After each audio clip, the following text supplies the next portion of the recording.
So hello guys, আজকে একটা অচেনা জায়গায় বউ ভাত বাড়ি এসে এরকমটা হবে আমি তো ভাবতেই পারি। তো প্রথমে আমি চলে যাচ্ছিলাম একদম নিঝুম রাতে চাঁদ দেখতে দেখতে, তারপরে চলন্ত বাস থেকে আমি ঝাঁপ মেরে সোজা বিয়ে বাড়ির গেটের সামনে এসে পড়ি। আর এসেই এখানে ডেকোরেশনটা দেখে বেশ সুন্দর লাগলো। তারপরে আমি ওপর দিকে মুখ করে লাইটিং দেখতে দেখতে পৌঁছে যাই রিসেপশন পার্টির একদম সামনাসামনি। তারপরে এখানে এসে দেখতে পাই সুন্দরী পরিবেশটা একদম চলছে।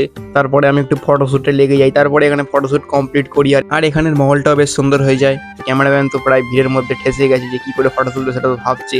আর এইখানে ডেকোরেশন দেখে ওপরে ঝাড়বাতিটা দেখছি যাতে না খুলে পড়ে যায়, কারণ খুলে পড়ে গেলে আমার তো খপড়ি ফেটে যাবে। তারপরে এখানে ফটোশুট কমপ্লিট করে আমি চলে গেছিলাম হচ্ছে সোজা একদম স্টার্টারের আইটেমগুলোকে খেতে, কারণ যাই হয়ে যাক ভাই স্টার্টারের আইটেম মিস করা যাবে না। সোজা একটা বাটি হাতে দাঁড়িয়ে যাই ফুচকার সামনে, তারপরে এখানে 10খানা ফুচকা খেয়ে আর সোজা চলে যাই এখানে হচ্ছে একটা চিলি চিকেন না কি একটা আছে সেটা খেতে। তারপরে এখানে খাওয়ার ভিড় দেখে আমি সোজা চলে যাই ওখানে এক গ্লাস কফি খেতে।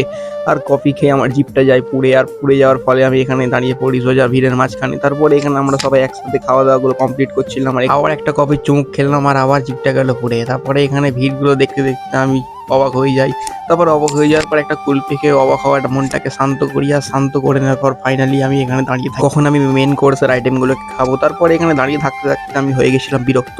আর বিরক্ত হয়ে যাওয়ার পর চলে গেছিলাম একটু ঘর সাজানো দেখতে। সো বন্ধুরা, ঘর সাজানোটা কেমন হয়েছে অবশ্যই কমেন্ট দিয়ে জানিয়ে দিও। আমি এখানে ঘর সাজানো দেখে তারপরে চলে আসি আর পুতুলের কান নাড়ানো দেখতে, এই যেটা ট্রেন্ডিং একটা জিনিস উঠেছে।